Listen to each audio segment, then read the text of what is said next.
From ancient civilizations to medieval kingdoms to our own modern society, conspiracy theories abound about those in control keeping powerful secrets from the people, from all of us.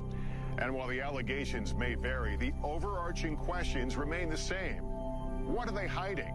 Why are they hiding it? And where is it hidden? Secret government warehouses. Where are they? And what secrets do they hold? You can't apply federal laws to a non-existent place. Tonight, an investigation to find out. How do people get in here? We'll travel the world looking for answers. From powerful Washington insiders. Would there be military bases we don't know about? At an abandoned military base in Montauk, New York, with investigator Richard Dolan. We're starting to see the disturbances already. In the skies above the legendary Area 51 in Nevada, with researcher Glenn Campbell. Helicopter 9660, Hotel, you familiar with that restricted airspace 3 miles to your west? All the way across the ocean to perhaps the biggest repository of history on Earth, the Vatican. Can we go into the actual archive now? Our investigation will reveal shocking revelations about secret government experiments on U.S. citizens. We were making human guinea pigs out of civilians. Cover-ups about the existence of UFOs. I couldn't tell them what I was done because it was top secret. Potential evidence from a secret base that may provide proof the government has been hiding the truth about extraterrestrial life for decades. You're clearly not human. It's so unusual. It's like nothing I've ever seen before. We'll speak to informants who divulge details about what's hidden and where. There's thousands and thousands of underground tunnels. And for the first time on network TV, bring you footage purportedly smuggled out of Area 51 of an extraterrestrial. Travel with us on a global expedition to find the truth about secret government warehouses.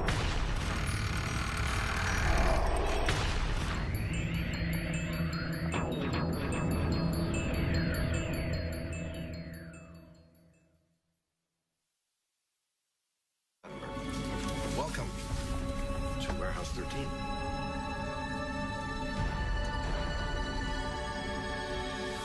The secret government warehouse. It's a concept portrayed in pop culture that has intrigued audiences around the world for generations. What is this place? Officially, K39ZZZ on the North American grid. But I like to think of it as America's attic. In the sci-fi series Warehouse 13, 2 Secret Service agents are sent to a classified location in the middle of the desert. There, they are told they must protect a mysterious government facility full of historical artifacts that have potentially catastrophic paranormal powers. What you're supposed to do is hunt down whatever is threatening to ruin the world's day and neutralize it and bring it here. You're gonna snag it and back it and tag it.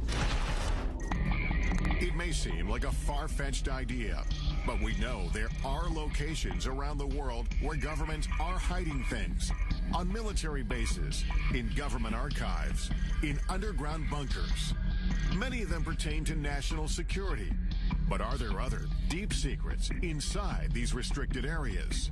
What are they doing in Fort Knox or in Area 51? What are they doing in the Vatican that I can't go in and see? The mere fact of refusing to let people in makes the people on the outside question why are they being shut out and what is actually happening in that secret area or secret meeting. Are there facilities we don't even know about, hiding things we should know about? Some say yes. I believe that there are large numbers of underground facilities throughout this world, a large number of Warehouse 13 type facilities.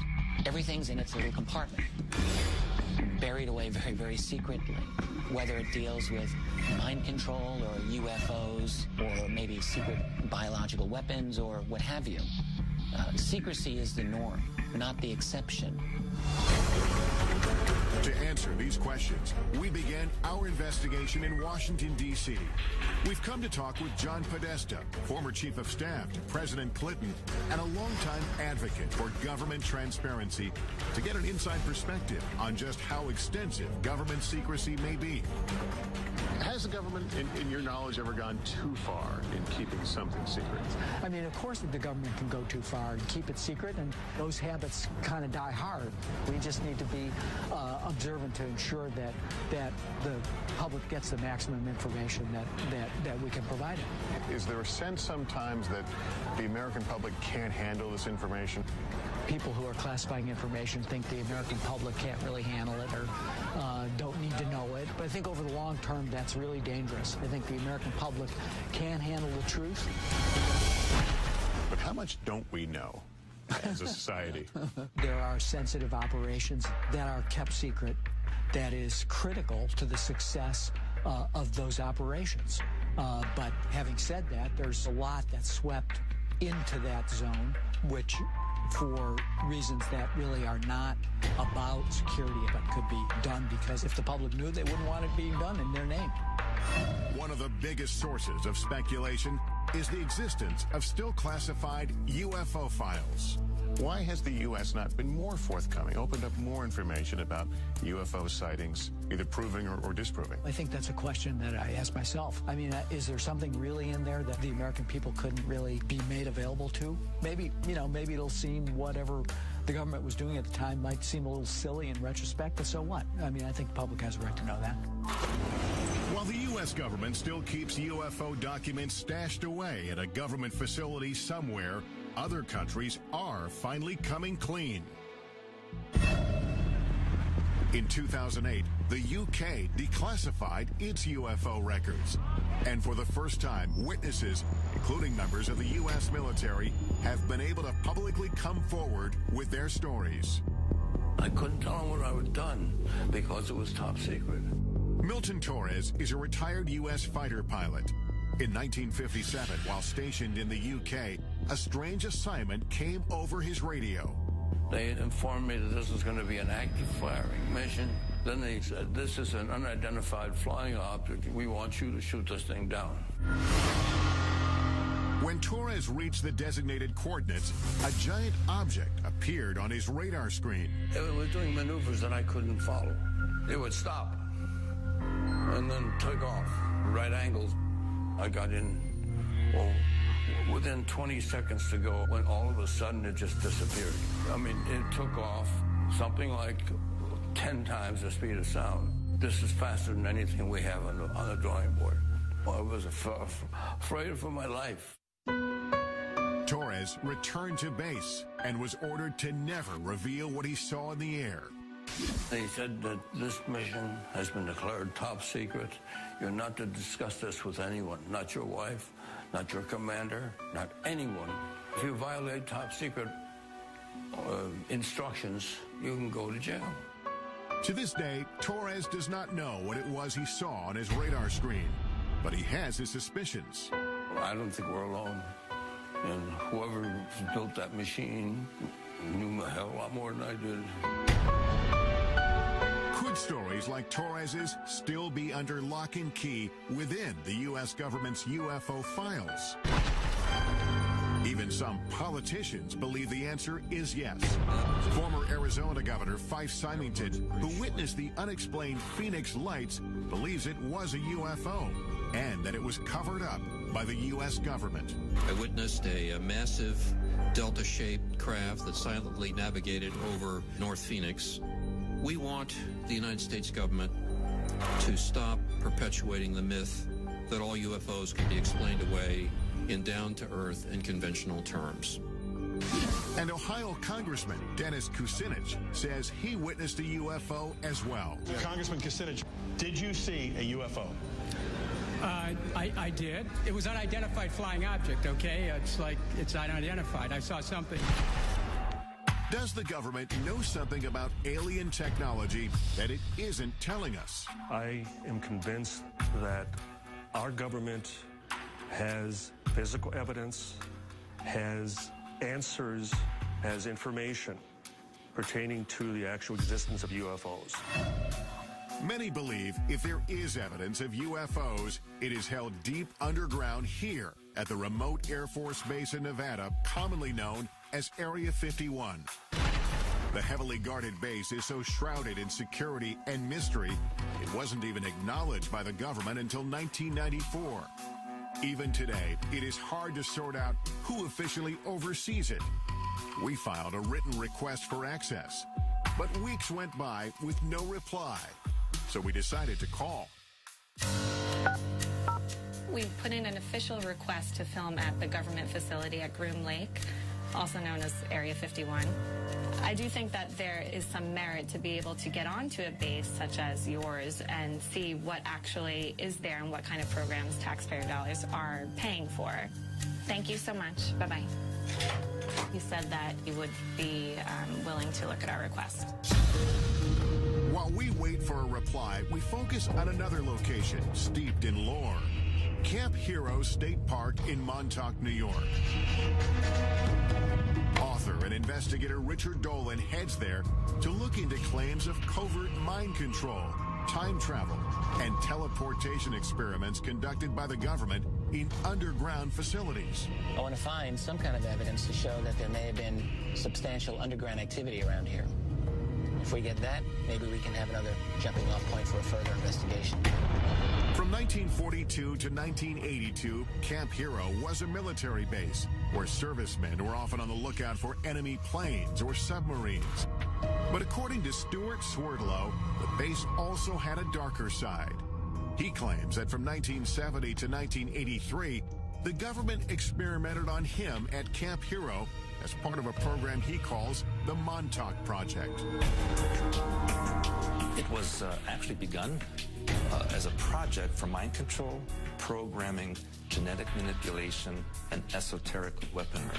Part of the Montauk Project involved time travel or opening up dimensional doorways from one point to another point.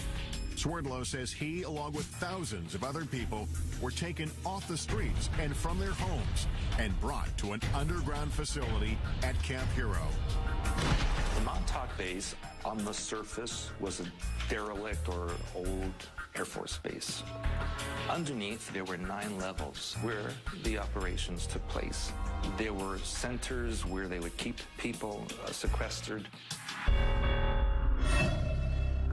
It may sound far-fetched, but the U.S. government conducting secret experiments on Americans without their permission is not. It has hidden programs from its citizens in the past and stashed away or destroyed the evidence. Like the medical research done for 40 years on poor black men in Tuskegee, Alabama. They were secretly mistreated for syphilis by the government in an effort to see how they would react. It's only one of the insidious programs uncovered over time. At the height of the Cold War, we now know that the United States military was using the American people as guinea pigs, basically releasing radiation into populated areas to see how fast radiation would spread. The military was experimenting on people without their permission, injecting people with plutonium, which is, of course, one of the most toxic chemicals known to science. They even gassed the New York subway system. But perhaps the most shocking programs involve mind control experiments carried out from the 1950s to the 1970s. The most infamous among them was MK Ultra. MK Ultra was a top secret project to see whether or not mind control was a possibility. The military and the CIA began to look into the possibility of LSD, mind-altering hallucinogenic drugs that could brainwash people. Well, the consequences of this, of course, are enormous because this was uncharted territory. People went crazy. We were destroying people's minds. Retired Army officer Michael Bailey says he was one of the military's test subjects. They said the tests were safe. There was nothing to be scared of. Bailey was stationed at the Edgewood Arsenal military base in Maryland in the mid-1970s after volunteering for what he thought was a program to test uniforms and equipment. They explained that we were going to be testing equipment of the battlefields of the future, and it sounded exciting. But in fact, Bailey says he and hundreds of other soldiers were injected with LSD and other harmful drugs or exposed to dangerous gases to see how they would behave. we obtained this once restricted training video shot by the military, which shows some of the effects of the experiments conducted on their own men stationed at Edgewood. 6.5 hours after exposure time, the confused volunteer needed help as he attempted to traverse part of an obstacle course. At this point, hallucinations and other mental disturbances were evident. Looking back, Bailey believes his government betrayed him. You trusted the government, you trusted the Army. It was a bunch of lies. There was a lot of harm done at Edgewood Arsenal. More than 100 of these mind control experiments were conducted at military bases, in hospitals, and at leading universities like Princeton and Harvard. But these programs had some disastrous consequences. There were a number of suicides, a number of unsuccessful suicides. One man who had been dosed with LSD actually tried to commit suicide on his front lawn in front of his children and was in a what's commonly called a flashback state. The truth behind MK Ultra was only revealed in the mid-1970s. All the classified documents were ordered to be destroyed by the head of the CIA. But about 10 boxes of financial records were overlooked, and a small portion of the dark truth was uncovered. The thing about MK Ultra we have to remember is that we have very little information about the specifics of the programs, and that is because most of those records were destroyed. Without comprehensive records about who exactly was involved, some speculate that MK Ultra victims may have changed the course of history. The assassin of Robert F. Kennedy, Sirhan Sirhan, has been speculated for a long time to have been a mind control victim. At Harvard, it's interesting to note, one of the students involved in the experiments there was the Unabomber. If experiments like MK Ultra took place without public knowledge, is it possible the Montauk Project is another example of a government program that to this day remains classified? We only learned about MK Ultra by accident. It could so easily be the case that had all those records been properly destroyed, to this day, all MK Ultra would be rumor.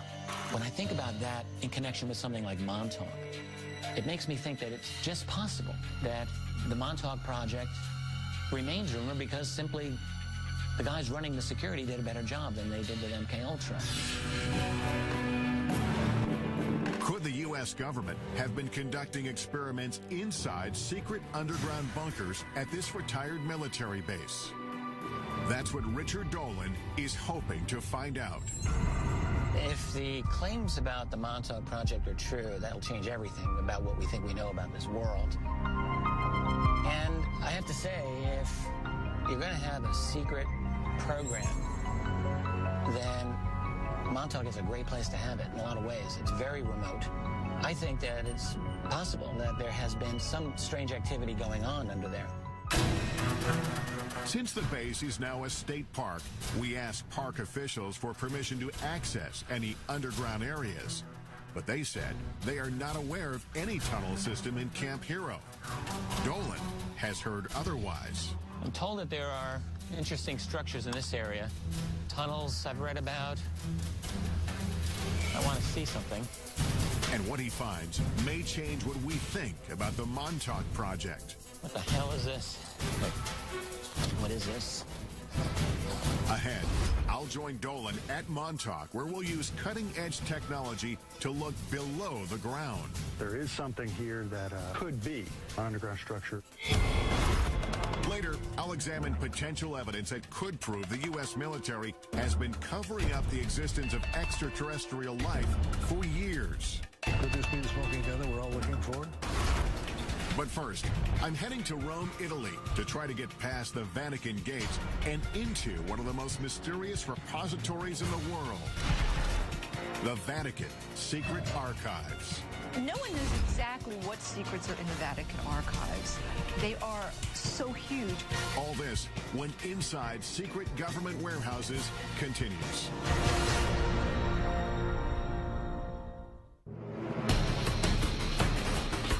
Our investigation investigation into the world's most secretive warehouses brings us here to Rome, Italy, home to the smallest sovereign state in the world, but also one of the most influential, Vatican City.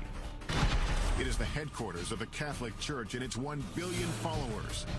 And although its government rules over only 108 acres of land, the reach of its power has extended around the world.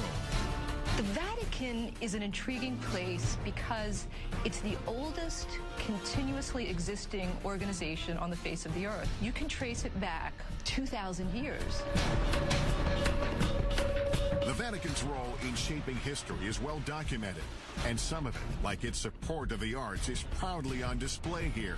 It's one of, if not the greatest, repositories of art, history, tradition, theology, and written material in the world. It is a treasure trove. Behind me are the hallowed halls of Vatican City, and somewhere deep inside, the Vatican's secret archives. 52 miles of shelves holding thousands of documents. It is perhaps the richest repository of history in the world, and yet it is off limits to almost everyone. For years, scholars and citizens alike have wondered what's hidden inside. Is the Vatican guarding powerful secrets? No one knows exactly what secrets are in the Vatican archives. They are so huge, and scholars are rather limited in what they're allowed to look at. I don't know that we'll ever know everything that they have there. The secrecy and lack of access have stoked the interest of academics, writers, and even Hollywood. In the novel and later movie The Da Vinci Code, it is speculated that the church might be hiding the truth about the bloodline of Jesus Christ. While in the movie Angels and Demons, an ancient document stored inside the archives holds the key to preventing a secret society called the Illuminati from exacting revenge on the Vatican. This way, please.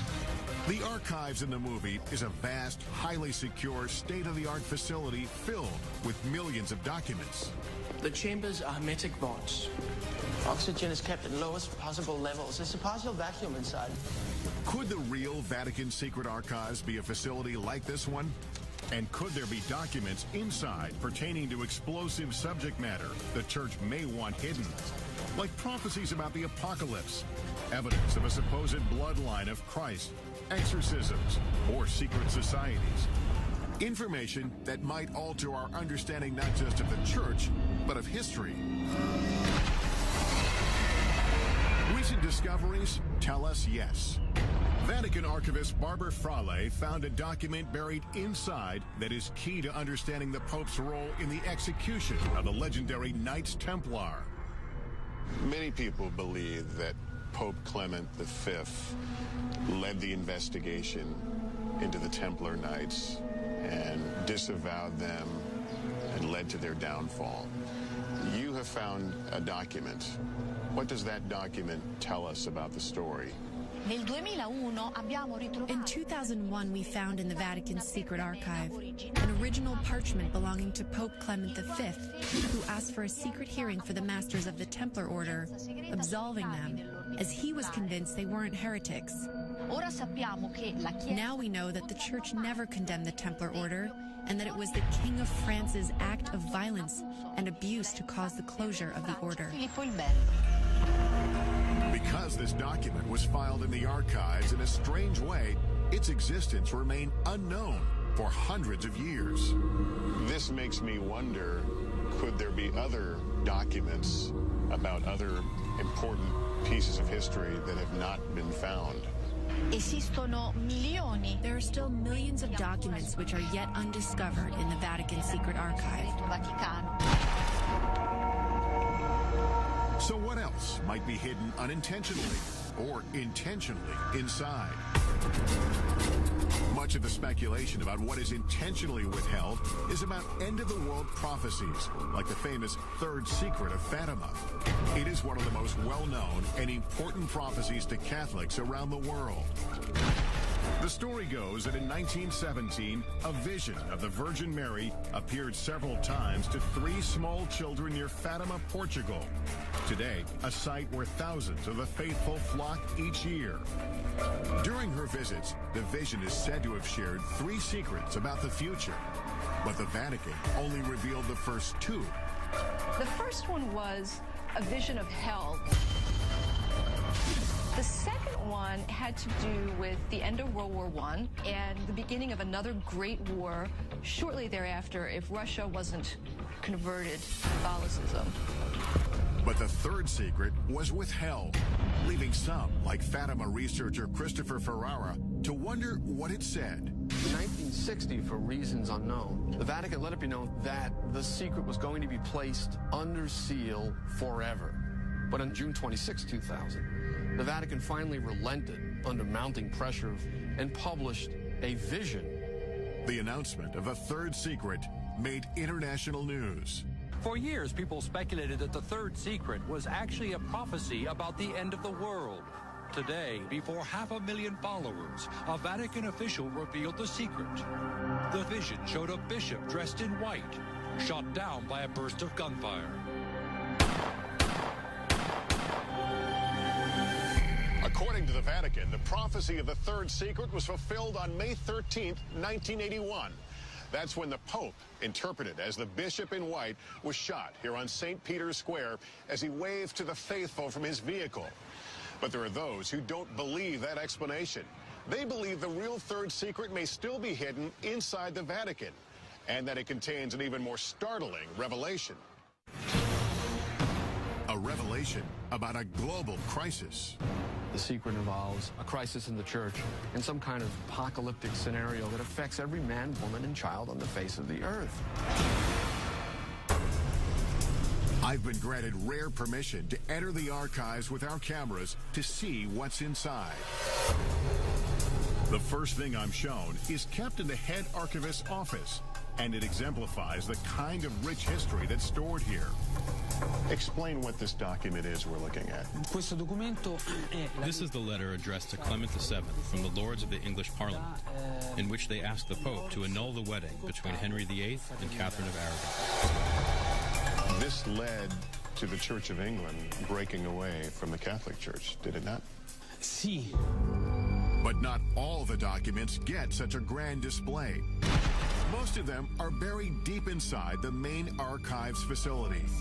The Archives Secretary General, Luca Carboni, has agreed to meet with me and take me into the heart of it all. Can we go into the actual archive now? We go to see the storage of the storage, archives. where the archives the storage.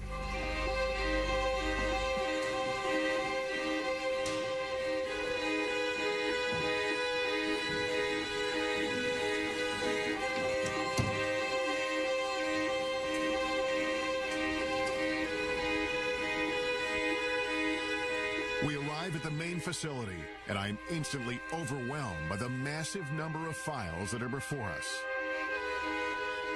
We are standing amid the history of the Catholic Church, but this is also an important part of the history of the world, isn't it? The Vatican Archives is important in the world, unique because we preserve a continuous chronological space of over 800 years, from 1198 onwards. Documents as varied as records of medieval families to letters from the brilliant astronomer Galileo, who had famous battles with church leaders of his time, live on these shelves. So you have a correspondence from Galileo. We have a simple letter to a cardinal from Galileo. So that's Galileo's signature. Galileo's signature from Florence in the 18th of December 1628.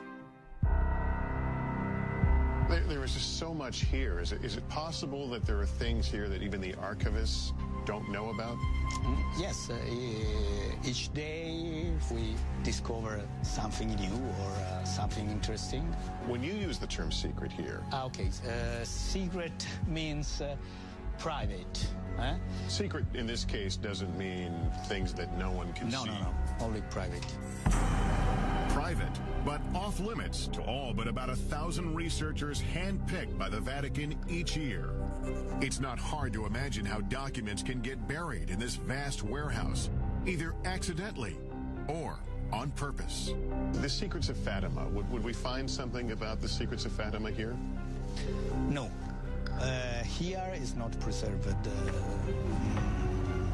If I don't remember, if I remember well, it's not here.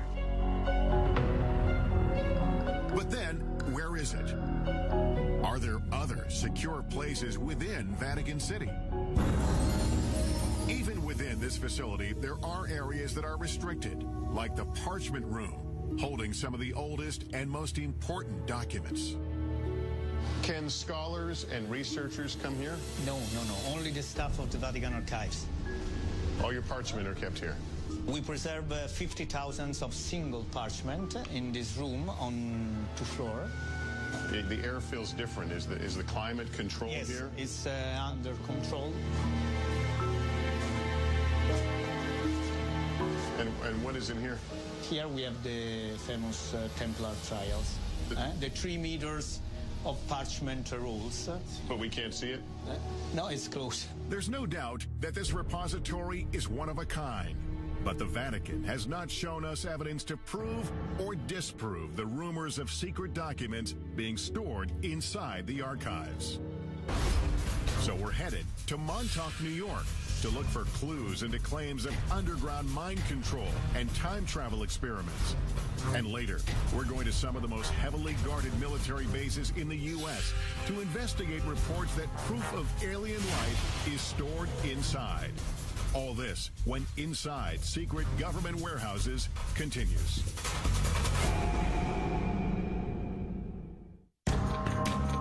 We're on a quest to uncover the world's most elusive government warehouses and the secrets that may be buried inside. Our investigation returns to Camp Hero State Park in Montauk, New York. We're looking into claims about the so-called Montauk Project. The story goes, the radar tower behind me was once the epicenter of the Montauk Project's dangerous mind control experiments, and that 9 subterranean levels beneath the tower housed top-secret technology that transported thousands of people through time and space. But do those underground facilities really exist? According to the United States government, there are no underground facilities at Montauk. Of course, you have to bear in mind that the United States government does almost certainly have many underground facilities that they don't wish to acknowledge. Author and investigator Richard Dolan has agreed to meet me at Camp Hero to take a closer look. Can we establish there's something underground? The thing that I've been thinking about is it's impossible to establish the veracity of the claims of the people themselves, but if we can bring some kind of instrumentation to take a look below the ground, I'm thinking ground-penetrating radar, we might be able to find out one way or the other if there's anything that we can notice. At least confirm some parts of the story. According to Stuart Swerdlow, he along with thousands of others were brought here to be programmed or mind-controlled. I was subjected to many types of experimentations, interrogations, indoctrinations. I was used in the time travel experimentation. To do this, Swerdlow says he was sequestered in facilities directly beneath the old radar tower. Deep underground, he says, there were 9 levels of rooms, and within those rooms was a device called the Montauk chair. Looked kind of like a dental chair that the person would sit on. There would be a headset that would go over them. There were huge computer banks around that location. And there would be the psychic who would be sitting in the chair and generate thoughts electromagnetically into this device, which could be amplified and stored on the computer so that it could be amplified and transmitted. But mind control wasn't the only concept being tested at Montauk, Swerdlow says. According to him, they were also experimenting with time travel and teleportation using strange technology. It's like a huge mirror frame, and in the frame there is technology that creates vibrational frequencies that can match points in time and space, and you literally walk through. and that is how they transported people from Montauk. If Swerdlow's claims are true, it would completely change the way we see the world. Up to this point, time travel and teleportation have simply been concepts explored in pop culture, in movies like the Philadelphia Experiment and Back to the Future. But were teleportation and time travel experiments like these taking place at Camp Hero? We asked the military about the existence of these experiments and underground spaces at this former base. After speaking with several different departments and officials, we still didn't get a clear answer. But theoretical physicist Michio Kaku says time travel and teleportation are not possible with current technology. Claims about the Montauk Project talk about teleportation, time travel. But let's be blunt about this. The United States military, the most powerful military on the planet Earth, simply does not have enough energy to bend space and time into knots. Still, we know the government does have a history of experimenting on unwitting Americans, especially with mind control. So we've brought in the latest technology to help us determine if there's anything underground here. Jamie Harmon and Dan Welch are ground-penetrating radar technicians. The technology they have should be able to detect anomalies underground. I know this is ground-penetrating radar, but explain to me what you can do with this. This orange box here, this is the radar pulses going down into the ground. When they meet something with a different material property, like stone or something metal, we'll get a reflection, which will bounce back to the surface. So if you see a man-made tunnel or something, it would show up pretty clearly on that? Mm-hmm. You know, it takes a little interpretation, but it will show up on the screen. Today, the area around the radar tower is completely off-limits, fenced off with warning signs. The park says it's because of concerns about falling debris, but Swerdlow says otherwise. The reason there's a fence around the radar tower is because underneath there is the main part of the Montauk base. They don't want people going in there. The entrance is sealed. But the park has granted us rare access to the restricted area surrounding the radar tower, with a stern warning not to get too close to the rusting satellite dish. It's pretty strong reflection. Our time here is limited, so we decide to split into two teams. Dolan goes to do a quick pass with his Geiger counter to see if there are any anomalies around the radar tower. It's basically reading at just under 10, which is very low. When he finds nothing strange, he goes to search for potential entrances into any underground spaces. Meanwhile, our ground-penetrating radar team gets to work surveying the area beneath the tower. Ourselves around here. And right off the bat, we start to get some strange readings. So, yeah, we're starting to see the disturbances already. This is the very beginning of what we were expecting to see for the anomaly. So we know it starts here. Yep, and it's pretty strong. And we're looking at about 10 feet in depth. This being the surface here. So it's a very distinct start to it. Yeah. Mm-hmm. In the meantime, Dolan is canvassing some of the surrounding wooded parts of the park. According to Swerdlow, there's an entire network of underground tunnels throughout the area. On the old base, you do see manhole covers or just even entrances that are covered by metal plates. Allegedly, some of them, they say, are for sewer systems or rainwater draining and that kind of thing.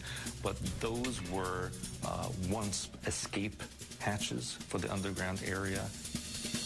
This is one of the many manholes that's said to be in this area. There's some water. The water pipe here. A ladder going down. It looks like it's been backfilled. Right. I'm going to regret this, I'm sure. I want to see how deep this is. I wonder if they could have been designed as water drainage. Maybe there's a lot of water usage at that facility. Why do you need a ladder going into a water drainage hole? Dolan finds several of these uncovered manholes, but they lead no further than 7 feet down. So he returns to check on me and the GPR team. and we are getting compelling readings. We did a number of passes right around this area here, and down about 10 feet or so, looks like we're getting the surface of something interesting. But you're also seeing it's rather flat. Mm-hmm. It does have a nice flat surface to it. So, given this area here, the topography of this hill, how it slopes down, if something was flat, it might be more evidence that it could be more man-made. In other words, it appeared that it could be a roof of something that even went below. Sure, could be the top of an underground chamber. It's the most compelling evidence. Well, it's about par for the Montauk mystery because it gives us a little bit of something, but not enough to really say yes. But here's the deal: it's about 10 feet below us, and if there are 9 levels, apparently we would only see the top level. That's correct. Yeah. So there's no way of knowing what would be beyond that. What the GPR technology has uncovered may be just a first step to determining if there's anything underground. But without the park's permission to start drilling, there's no way to be certain. But that doesn't mean our investigation ends here. We still have one more place to look for proof of underground facilities in the area. Tunnel systems that exist under the town of Montauk and Montauk Manor still exist. These locations have tunnel systems that go towards the Montauk base. We've come to the Montauk Manor, an old hotel built in 1927, to see if we can find these supposed underground tunnels and whether they lead to Camp Hero 5 miles away. So what is this place? These are the access tunnels, like the foundation of the Montauk Manor, and building 27. And the tunnels go for quite a ways. Jimmy Hackett works at the manor and has been exploring these tunnels for decades. Have you gone through the whole route of this? I've gone through a big portion of it, but there's still some unexplored sections back there that I haven't been through. Have you ever explored Camp Hero? Yeah, I did. Actually, when we were younger, we played up there while it was actually a working Air Force base. We found, I don't know what you call them, but they were tunnel-like. We'd climb down metal rebar ladders into these square tunnels. Are those the manholes that we're talking about? These are different? Yeah. These are cement square with metal lids. And those are now sealed over? Yes. Yeah, I've heard they were filled with cement. But there are tunnels under Camp Hero? Yes. We start to make our way through these tunnels. They quickly get lower, narrower, and harder to navigate, with no end in sight. No, we can get through here. We can get through. Watch our heads. Yeah. A lot of cobwebs down here. A lot of cobwebs, it just keeps going. Turns around to the right. Oh, great. This will go on forever. Okay. Come on up here and take a look at this. We finally get to a point where it is no longer possible for 2 people to keep moving forward. He's gone ahead a little bit to see exactly how far it really goes. I can't believe it goes this far. Neither of us can figure out why you would have a crawl space of this length under this building. Richard, can you hear me? My way back here. I couldn't find the end of it. I'm here. It's very, very long. And one end is a dead end, but then it branches off and it goes into several different directions. I could imagine people getting temporarily lost down there anyway. I think as far as either of us goes right now? I think so, yeah. These seemingly never-ending tunnels add another dimension to the Montauk mystery and keep the story alive. We may never know the truth about the Montauk Project or about what may have taken place here at Camp Hero. What we do know, of course, is that military bases here in the U.S. and around the world are ideal places to hide classified projects. And that's exactly where we're headed next, to 2 of the most secretive, heavily guarded military bases in the country. Our first stop is Wright-Patterson Air Force Base in Ohio. Could the potential evidence we uncover there prove once and for all the base has been engaged in a cover-up of alien life? He says, forget you ever seen this, forget you ever worked on it, don't talk about it. And later, we'll head for the skies in an effort to get the closest look possible at Area 51, where alien technology and life is said to be stashed away. All this when Inside Secret Government Warehouses continues.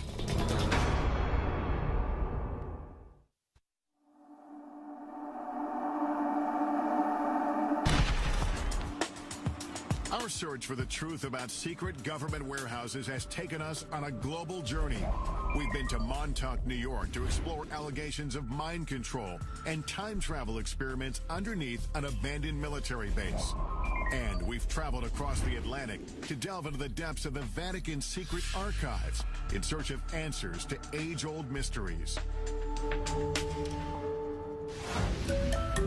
As our investigation deepens, we check in at our nation's capital, where we are still looking for answers and access. We made that request via fax 4 weeks ago, and we haven't heard anything back. We would love an opportunity to go to the facility and tour it. For weeks, we've been calling the Air Force, requesting permission to get inside Wright-Patterson Air Force Base in Ohio, and what may be the most secure military base in the United States, the legendary Area 51. Oh, you've never allowed visitors out there? After phone calls to multiple government agencies, we finally reach an Air Force representative who agrees to review our request one more time. Thank you so much. I would appreciate that. The Pentagon's reluctance to let us into these military bases only fuels our curiosity. Could they be hiding more than military secrets inside? And are there other bases, or even warehouses like the one depicted in the sci-fi series Warehouse 13 that we don't even know about? And that is exactly what we do here. Take the unexplained, and we just safely took it away in this supersized Pandora's box. Washington insider John Podesta says the idea of a central warehouse is a myth. There's, of course, not one single place that classified information is distributed across the country and across the globe. Could there be military bases we don't know about? Could there be places underground? Well, if we don't know about it, how do we know? Officials at Wright-Patterson Air Force Base decline our request for an interview. But we are able to speak with Congressman Michael Turner, who represents the Dayton, Ohio district where the base is located. Wright-Patterson Air Force Base is known as the largest Air Force base in the world. It has over 20,000 people who work inside the fence, largely in research and development. It has been involved in every plane for the military, starting with the Wright brothers plane, going straight through to stealth. Turner acknowledges Wright-Pat's classified research has inspired theories about extraterrestrial technology stored on base. Whenever you have a base, it's 8,000 acres and only 10 planes. There's a lot of research and development that's going on, and there's a lot of speculation. Speculation fueled in part by Wright-Pat's role in the infamous Roswell incident of 1947. The government has issued at least 4 different official explanations about what actually crashed in the New Mexico desert. And while theories may vary, certain facts are indisputable. A declassified FBI memo dated July 8, 1947, indicates the wreckage purporting to be a flying disc was secretly flown 1,500 miles to Wright Field by special plane for examination. After the Roswell incident, Wright-Pat became home to Project Blue Book, an official government investigation into UFOs. I think people who were interested in UFOs certainly looked to the Air Force to have some kind of greater knowledge about what had occurred than merely those who had witnessed them and what their beliefs might have been. The Air Force investigated more than 12,600 UFO sightings. 700 of them remained unexplained when the government terminated the project in 1969. UFO author Donald Schmidt says Blue Book was flawed from the start. The true hardcore cases were going upstairs, we're going above Blue Book to something that we'll never know about. Retired Air Force Captain Robert Collins spent 22 years in the military, 6 of them at Wright-Pat. I had a top secret SCI, or Special Compartment and Information Clearance. Honorably discharged in 1988, Collins says he has come forward because he wants the military to stop covering up the secret UFO research he believes it has been conducting at Wright-Pat for decades. It deals with all the black programs that the Air Force has, including all the classified, super secret reverse engineering programs for UFOs. There are witnesses who support Collins's claim and say they had access to extraterrestrial evidence on the base. According to one account, officials at Wright-Patt revealed the Roswell wreckage to an elite group of men from the prestigious Air War College who were sent there on assignment. Among them was a lieutenant colonel named Marion Magruder. He said they were trying to determine whether they were going to make public something that had recently happened. A fighter pilot in the Second World War, Magruder, known by his combat moniker Black Mac, was no stranger to military operations. But this mission was unlike any other.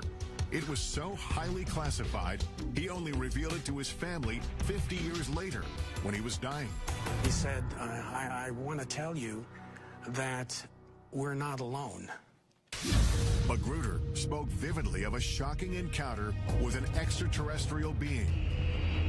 He had quite a bit of empathy for him, and he said he was more humanoid than alien, but he had a much larger head, larger eyes, long, slender arms, thin little legs. He appeared to my father to be very sad.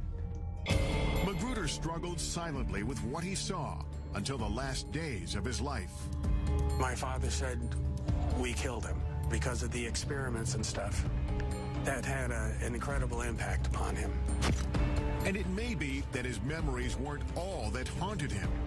There would be some people come to visit him to discuss that situation with him. Whoever it was, and I never knew who it was very interested in making sure that secret was kept. The Air Force referred us to its 1985 fact sheet that addresses persistent UFO rumors. It says there are not now, nor ever have been, any extraterrestrial visitors or equipment on Wright-Patterson Air Force Base. Yet, over the years, questions have grown. Suspicions sparked by testimony from former employees, including Robert Collins, who says underground facilities are strategically hidden throughout the base. Never find it unless you knew where to look. Coming up, reports of a complex labyrinth deep underneath Wright-Patt. And physical evidence allegedly from the base that may prove a government cover-up of alien life. I'm too old to worry about my reputation. And later, travel with us to the Nevada desert for an unprecedented investigation into Area 51. If the public ever really knew what happened at Area 51, they'd want to burn the place down. All this and more when Inside Secret Government Warehouses continues.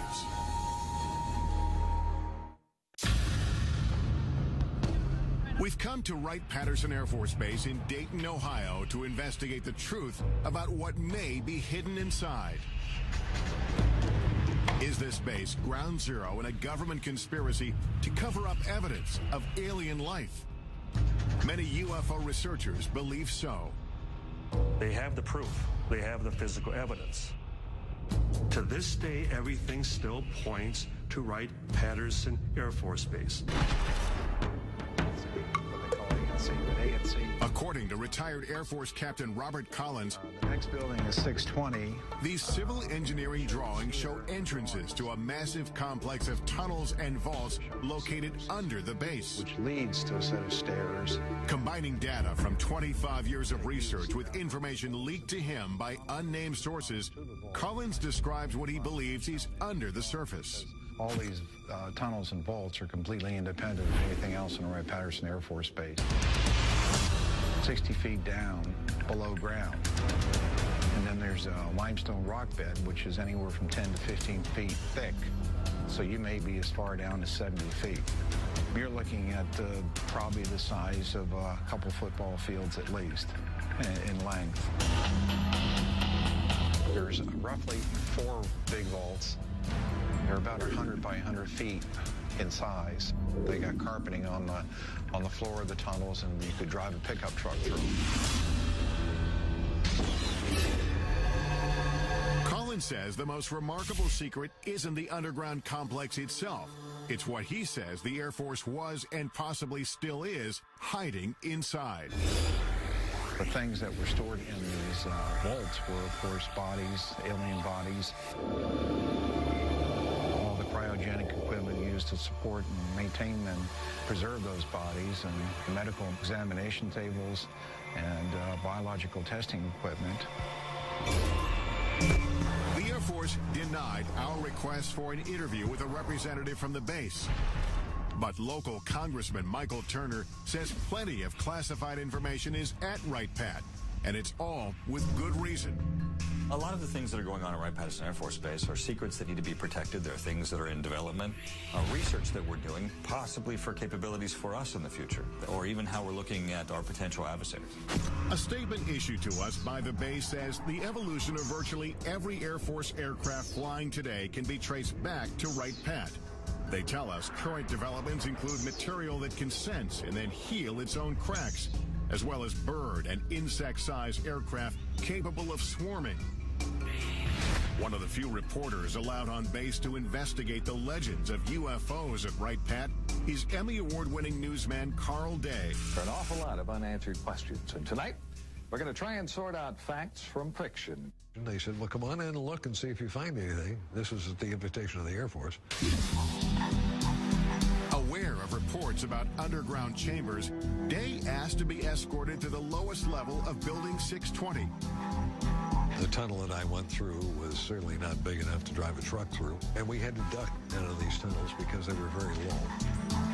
While Day didn't find hidden tunnels, he uncovered something even more shocking.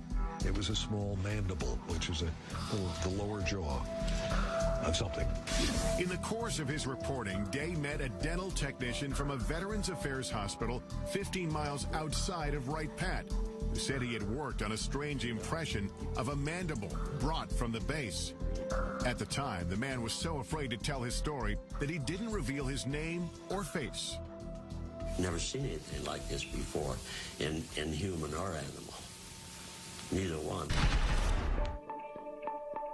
Today, at 81 years old, John Musgrove speaks undisguised for the first time. I'm not going to be around too many more years, and I'd like for this story to be out, you know, because I don't think the federal government is ever going to come out and say, yes, there are aliens and they are visiting us. Musgrove says that in October of 1979, two uniformed men he recognized as officers from Wright-Patt came to the VA hospital to obtain a cast of a dental impression. There was no blood and saliva. It was just dry as a bone. And I noticed right then and there I had something unusual. I thought to myself, my God, what have I got here? When Musgrove finished the assignment, his boss made it clear not to speak of what he saw ever again. He raised his hand up like this with the impression, looked at me and crushed it and threw it into the trash. And that's when he says, forget you ever seen this, forget you ever worked on it, don't talk about it. The impression was broken, but Musgrove dug the pieces out of the trash and put it back together so he could duplicate the cast. Convinced the mandible came from a skeleton stored at Wright-Patt, Musgrove gave a copy of the cast to Carl Day to investigate. But the case went cold when nobody Day showed it to could identify its origin. I didn't want anything to happen to it, just in case. So it's in a safe deposit box. And I've got the key. Day agreed to retrieve the mandible from his personal repository. There it is. This is the first time it's ever been shown on national television. I would love to know if this is indeed representative of true aliens' lower jawbone. You can imagine how small the head must have been. 30 years after the cast was made, pressing questions remain. Could this be the smoking gun that we're all looking for? And final proof that indeed we're being visited by aliens? It proves one thing. There's something other than human and animal. Coming up, does this mandible hold the secret to extraterrestrial life? A leading dental anthropologist weighs in. And that's not even close. Right. But first, join us in the Nevada desert. Doesn't it make you